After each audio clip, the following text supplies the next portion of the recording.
another ZI atomic test is history now. Past history for the record books and live history for future planning. It was a double-headed test like Buster Jangle and Tumbler Snapper, covering both weapon development and civil and military effects. And in some ways, it was our biggest research job so far. The preparation job was big too. Many hundreds of tons of material and months of intense planning and labor by skilled personnel were the ingredients, poured into a gigantic test tube, our Nevada proving grounds.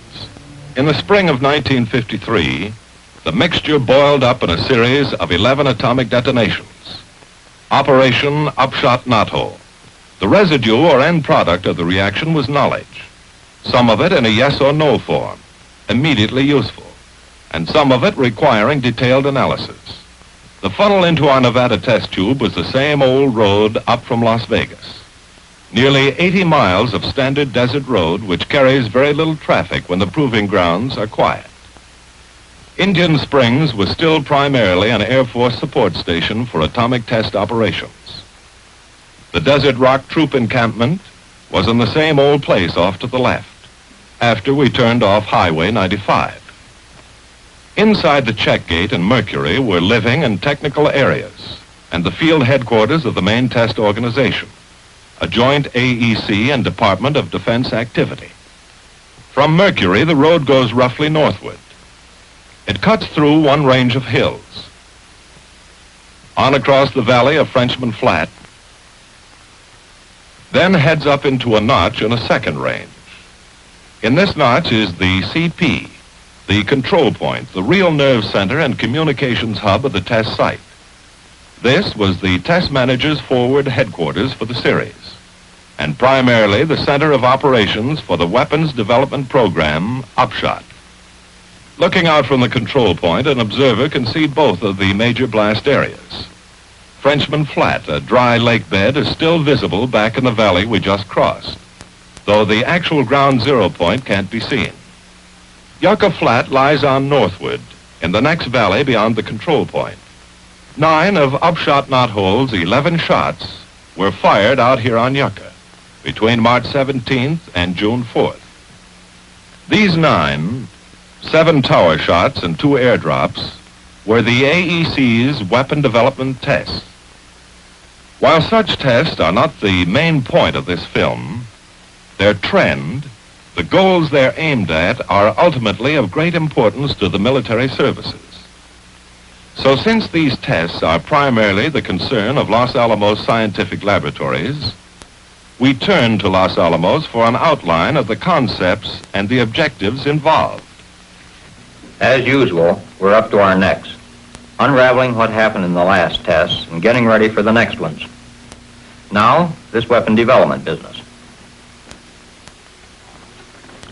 We've been getting together some material for brief orientation talks. I want to emphasize that the amount of discussion given each shot is no indication of its actual importance. In fact, I may have to say least about some of the most important shots. Shot number 2 had for its source of energy a boosted fission device. It was part of a development that we think will eventually give us a weapon of approximately 30 inches in diameter. 3,000 to 4,000 pounds weight and a yield in the neighborhood of 500 kilotons, around 35 times that of the Hiroshima bomb. The next development shots were 3 and 5. Shot number 4, it was the first airdrop on Upshot and was detonated at approximately 6,000 feet, the highest burst of any gadget we've ever fired.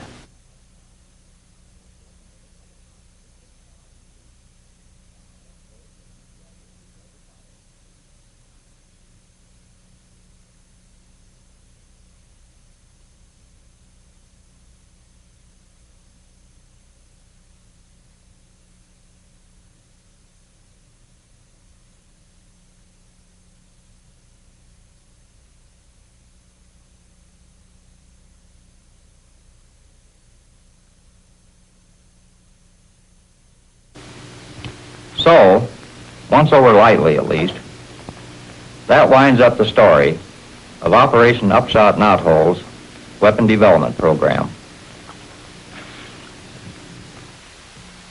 But outside of any discussion, outside of the laboratories, out on the Nevada proving ground itself, there was a great deal more to consider than the basic ideas back of the upshot firings. There was the same old job, complex and vitally necessary, of diagnosing the actual performance of gadgets being tested. Gadgets designed by Los Alamos and by Project Whitney of the University of California Radiation Laboratory. It's an old story, in a sense, to those of us in the services who have watched and assisted the preparation of previous tests. But that doesn't alter its prime value. To get the inside dope on the behavior of any experimental fission device, the scientists always want at least the answer to one classical three-headed question. What was the alpha rate, the transit time, and the yield? And yield alone is computed and cross-checked in many ways. Probably most accurately by radiochemical analysis of cloud material collected by the sampling planes, and by ultra-high-speed photography of fireball growth. Another Nevada activity of the AEC was its civil effects program of tests originated by various non-military federal agencies. For example, 2 typical frame houses were exposed to the first blast of the series for the Federal Civil Defense Administration. Some 50 civilian automobiles were included in this test. Several types of family and community bomb shelters were also tried out. The blast from the 16-kiloton shot hits the house at 3,500 feet, around 3/4 of a mile, almost total destruction. The other house at 1.5 miles showed only moderately heavy damage. These visually spectacular tests were only one portion of a big program which included extensive dosimeter and radiation research and important biomedical and genetic studies by some of the country's top scientists. The second major phase of the 1953 series, military effects tests, was, from the service point of view, the main feature of the show. All early planning and coordination of these tests was handled by the Directorate of Weapons Effects Tests, set up for this purpose by Field Command, Armed Forces Special Weapons Project. In the operational phase, personnel of this directorate were integrated into the main test organization. There, they continued to be responsible for all military tests and for the important military support given to the AEC's programs. Such support, for example, as the Air Weather Service forecasts, on which are based the fire or no fire decisions for each shot. The bulk of the huge knothole program was carried out on Frenchman Flat, though some military tests were run on the weapon development shots up on Yucca. Number 9 on 8 May was the first knothole shot, an airdrop of a 26-kiloton weapon. All military tests on Frenchman Flat were originally built around this shot. The relatively high burst height, 2,400 feet, was a compromise to fit many tests, rather than to inflict maximum central damage. Shot 10, 25 May, proof-tested another delivery system, the Army's 280-millimeter gun. When this shot was added to the program, some additional effects tests were scheduled to observe results of the low burst height, approximately 520 feet above ground.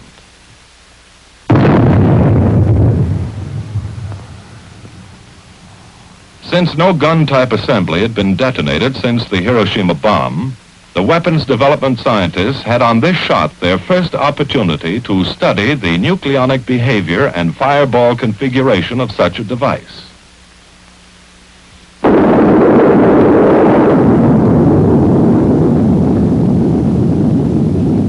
Yield 15 kilotons. Unlike the situation with an implosion weapon, the scientists were here able to observe fireball growth from a body of fissionable material whose exact shape and dimensions at the moment of detonation were known. As scheduled, the military effects tests total well over 70 distinct projects under 9 major program headings. Headings which might in a sense be considered as signposts guiding us along our road. The road full of questions that we followed through Knothole, one of the biggest military test programs in our records. To begin with, we wanted more and clearer data on blast and precursor phenomena, and on the Mach stem, and the triple points path. We wanted enough data to predict what these factors, plus thermal and nuclear radiation, will do, of military significance, to any living being or object they can reach. These were the objectives of our road. We haven't the time to stop for a look at every signpost along the way. We'll just have to hit some of the high spots and new spots. A project, for instance, that didn't use a new technique, but that hadn't been covered in previous report films, had for its aim to measure free field blast pressures in regions of concern to delivery aircraft, and to determine the triple point height in at least one location. 2 B-29s did the muscle work on the job. Just before shot 9, they dropped 14 canisters in the target area, timed to be hanging on their parachutes at burst time in a long line some 5,000 feet high and spaced out to nearly 7 miles from the burst point. Each canister telemetered its altitude and surrounding air pressure to a ground station tape recorder. The tape also marked time of burst and time of shock arrival at the canister. The close-in canisters each received 2 kicks, one from the incident wave and one from the reflected wave. Farther out, each canister received a single kick from the Mach stem, indicating that the triple point where the 2 waves merge had sliced up through the canister line at a distance and altitude that we could compute from the recording tapes. In the nuclear radiation program, particular interest centered on Shot 10's neutron flux measurements, the first ever made on the detonation of a gun-type assembly. Gold, tantalum, and sulfur threshold samples were used to detect neutron energy levels from thermal to around 10 million electron volts. The total flux per kiloton was the highest ever observed, running 10 to 30 times as high as the implosion shots 8 and 9, and extending the median lethal radiation range some 600 feet. One novel feature of Upshot Knothole was the first use of drone aircraft on a continental atomic test. Navy AD-2s were instrumented for blast and thermal radiation response and were flown at near critical distances from several bursts. Results indicated that comparatively moderate thermal inputs may seriously reduce the blast resistance of some aircraft components. Standard blue aircraft paint proved clearly inferior to white or unpainted metal surfaces for protection against destructive thermal effects. Similar flights by manned and instrumented Air Force B-50s and a B-36 gave structural response data needed to establish minimum safe operational parameters for high-performance bombers.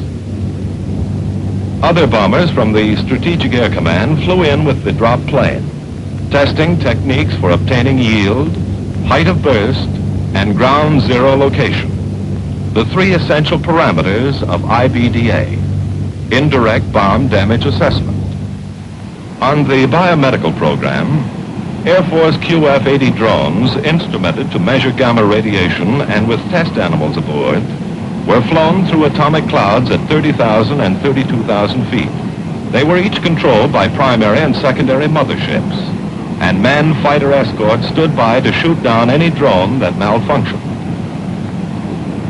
These tests indicated that personnel of pressurized aircraft passing at 400 knots through a cloud at least 4 minutes old from a weapon of less than 30 KT would receive an external dosage of less than 50 Roentgens with a negligible respiratory hazard.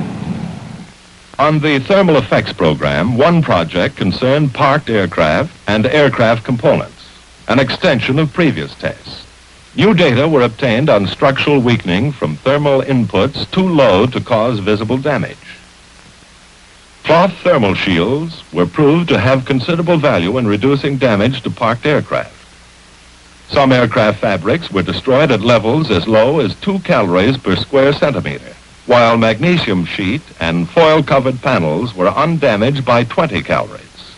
It was also found that strong tie-downs may protect aircraft parked nose-on to the blast from much of the damage that will occur if the plane is unmoored and free to lift and roll. But for side-on or tail-on orientations, the tie-downs may actually increase damage. Another important section of the thermal program was a study dealing with normal city vulnerability to fire started by atomic weapons. 3 cubicle houses 7,700 feet from zero were erected for one phase of this study concerned with exterior kindling fuels. The first house has a clean, safe yard, but dry rot is working in the unpainted siding. No rot here, but toys, weeds, and trash against the fence. A clean yard, painted fence, and maintained siding. Number 9 goes off. 13 calories per square centimeter. Overpressure 3.5 pounds per square inch. Time sequence photography shows the results. Destruction on the right from the yard trash which set fire to the fence. On the left, rotted wood in the siding was the ignition point. Sound painted wood and a clean yard allow the center house to survive. The fire hazards in these projects are not unusual either. 6 big American cities were inspected to ensure that representative conditions were tested. Conditions which suggest that a bomb of even this nominal power could start more than 100,000 fires over 25 square miles of urban area. Our next thermal project run on Shot 10 required a new instrument line east from ground zero, roughly opposite the main blast line, equipped with thermal recording devices and with blast gauges at 0 and 10-foot heights. The first phase, designed to find out how much protection white smoke would give against thermal flash, employed a standard oil fog over a portion of the new line. In theory, this smoke would scatter and reflect fireball heat. This was a small-scale experiment, but evaluations have indicated that attenuation of radiant energy approached 99%. To explain the second phase of the project, employing black smoke, we must go back to Tumbler Snapper. On the low-altitude burst of Tumbler 4, high-speed cameras recorded a phenomenon never noticed before, a shock wave preceding the main shock front. Here it is again. This precursor wave, as it was called, registers on blast line instruments with a pressure time graph of this type, showing a considerable climb and duration before arrival of the main shock front. A normal shock wave with no precursor is quite different, hitting the instruments with an instantaneous pressure jump. The mechanics of precursor development appear to be these. A weapon bursts, and thermal radiation creates an intensely hot ground layer of air, a layer filled with dust from what is called the popcorning of the hot ground. Milliseconds after the thermal flash, the incident shock wave reaches the ground and expands, trailed outward by the usual reflected wave. Then a new wave, the precursor, begins to build out from the base of the incident wave, racing ahead through the heated air layer. An intense dust cloud follows closely, rising initially to about 50 feet and later to several hundred feet. One important effect of the precursor is to lower peak static pressures without a corresponding reduction of dynamic or wind pressures. The precursor builds steadily in height, but does not seem to inhibit formation of a Mach stem, though exact dimensional relationships are uncertain. Eventually, running into cooler regions, the precursor slows and is overtaken by the Mach stem. From that point on, the blast wave structure is normal again. It should be emphasized that a precursor can form only if the ground air layer is sufficiently hot. So if height of burst is increased, yield must be increased. Without the yield increase, the ground air will be too cool for precursor formation, as was the case on Shot 9, our first effect shot, 26 KT at 2,400 feet. Shot 10, 15 KT at only 500 feet, developed a strong precursor. It was on this shot that we ran the smoke experiment. A carbon black smoke was established over nearly a mile of the new instrument line.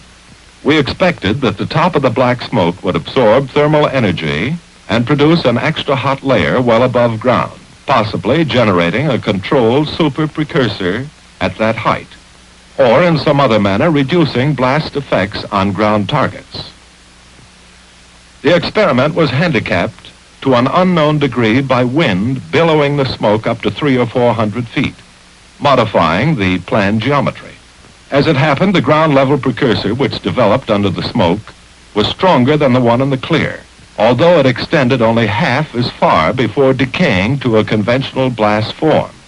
This test was not conclusive as to the effects of a heat-absorbing black smoke on blast. A further precursor study was set up to determine whether ground surface heating from thermal flash could generate a shock wave before arrival of the normal shock front.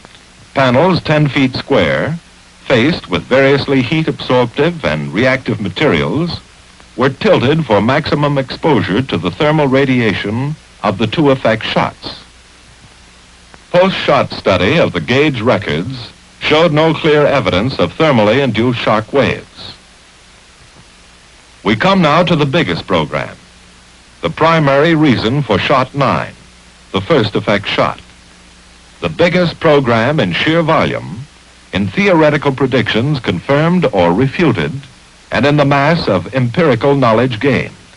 28 separate projects came under this heading, beginning with basic measurements on simple cylinders and rectangular concrete slab structures in a number of orientations. These passive targets, heavily instrumented, were not designed for response by displacement, but only to record shielding and loading factors at various heights and aspects. The findings of this important job can now be extrapolated for prediction of blast loading on a great variety of targets without direct testing. We begin to bump into the precursor again. A truss bridge section 2,300 feet from zero. Shot 9, 26 KT, 2,400 feet high, produced a small permanent set in the top chord with an overpressure of 11.5 pounds per square inch. But the mock stem had not formed to reach the height of the bridge. 8.5 pounds did this on shot 10, 500 feet high, 15 kiloton yield, with a precursor blast wave and a mock stem already higher than the bridge. Apparently, for wind or drag-sensitive targets of this type, a low burst is more damaging than a high burst at similar peak pressures. A test of Army prefab Bailey bridges. Shot 9, 4,100 feet from zero. Essentially undamaged, the bridge slid back on its piers as expected, moving 43 inches from a peak pressure of 8 pounds. 9 pounds from shot 10 hits another bridge. Movement out of all proportion to that caused by almost the same static pressure on the first shot. Army equipment, which included 54 trucks and jeeps, was exposed to shot 9 pressures ranging up to 21 pounds to the inch. Thermal input reached 130 calories per square centimeter. Damage was generally moderate, as expected. All but 2 vehicles, one with burned tires and one with a missile-punctured radiator, could be driven away under their own power. For shot 10, Army tanks, artillery, and 22 trucks were exposed to pressures expected to range from 3 to 55 psi. Once more, damage was much greater than expected. Equipment was not merely overturned, but often torn to pieces or hurled great distances, at overpressures from which no such effects were predicted. Pressures which had done negligible damage to identical items on shot 9. Obviously, shot 10 was handing out surprise data. It was evident that our old static pressure criteria were not valid for predicting damage to wind-sensitive targets in the precursor region of low bursts. Not only were there violent high-frequency pressure fluctuations in this region, but the precursor depressed static pressures no longer had the same relation to dynamic or blast wind pressures found in a normal shock wave. Standard command posts, foxholes, and machine gun positions were located on shot 9 at 600, 800, and 4,000 feet from zero. Overpressures 8 to 22 pounds to the inch. General analysis indicated that cover-supporting timbers began to fail at 8 psi, while revetment stood up to around 20 pounds. Conventional sandbags tended to catch fire and spill their contents. One interesting finding was that foxhole covers can greatly reduce inside pressures, which may otherwise build to twice the outside pressure. Field hospital installations were displayed for Shot 9 at ranges around 4,400, 9,000, and 15,000 feet, in both above ground and dug-in positions at each location. Radiology sections, operating rooms, pharmacy tents, all complete and ready for use. 38 calories per square centimeter.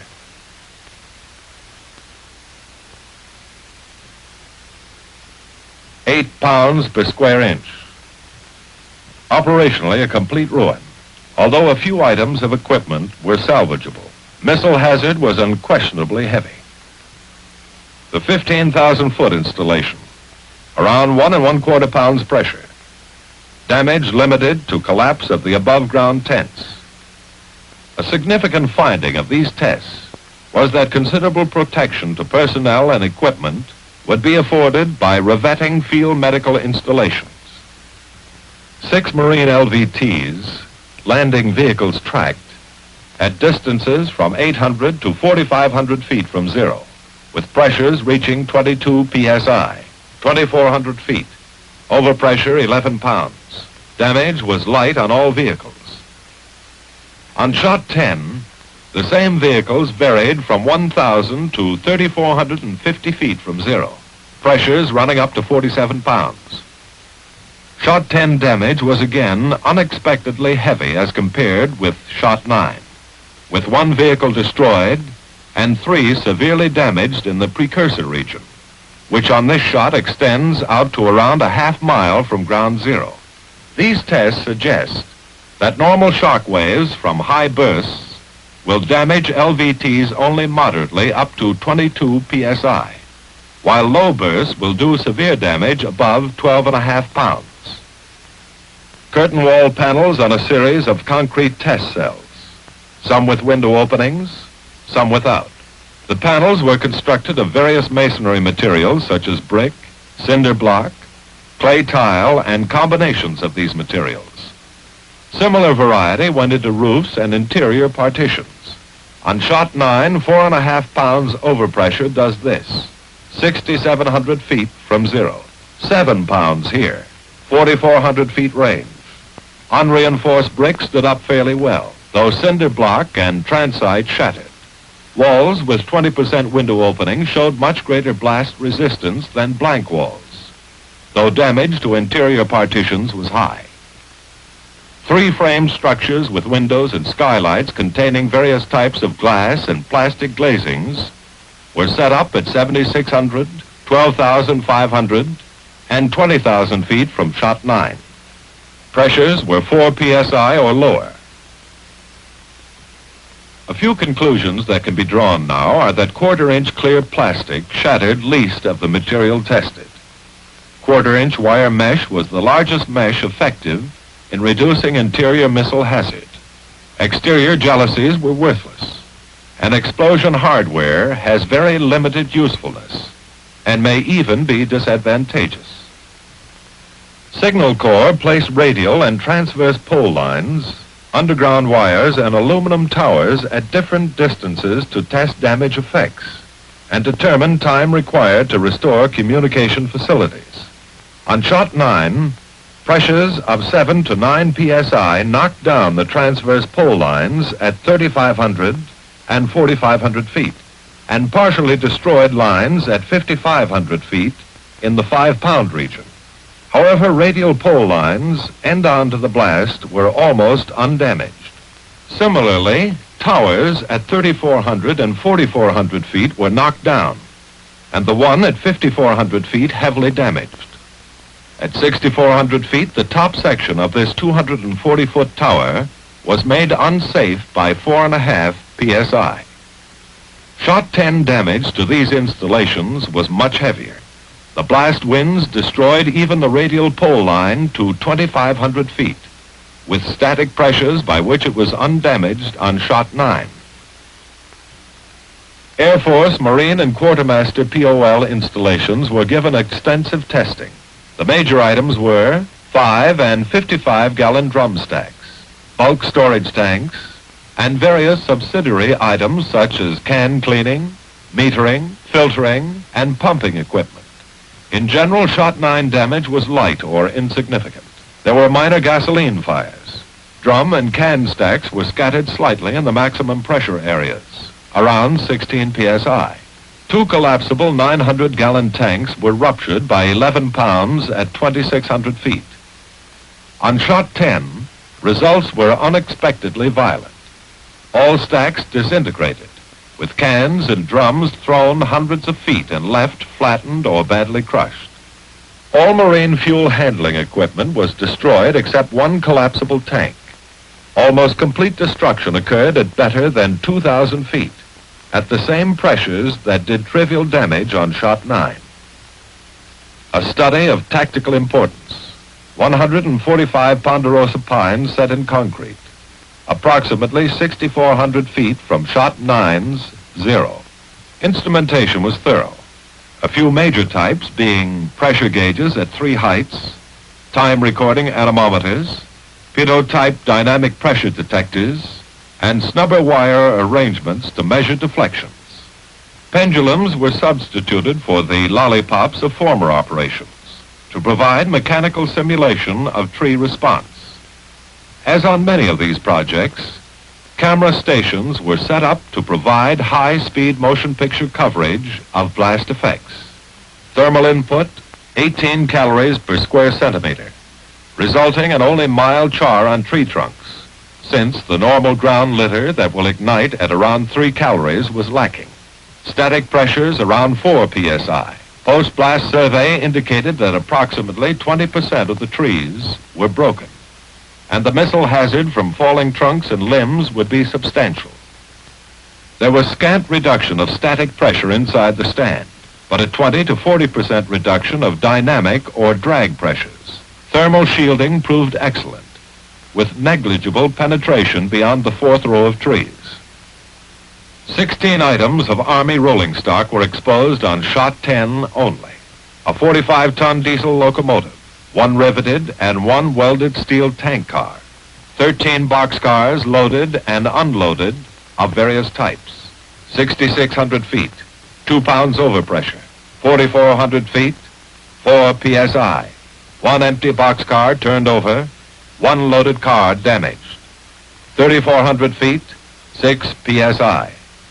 Boxcars damaged or overturned, 2,800 feet, 7.5 pounds, 1,850 feet, 9 pounds, 1,500 feet, before being hit by 13 pounds to the inch.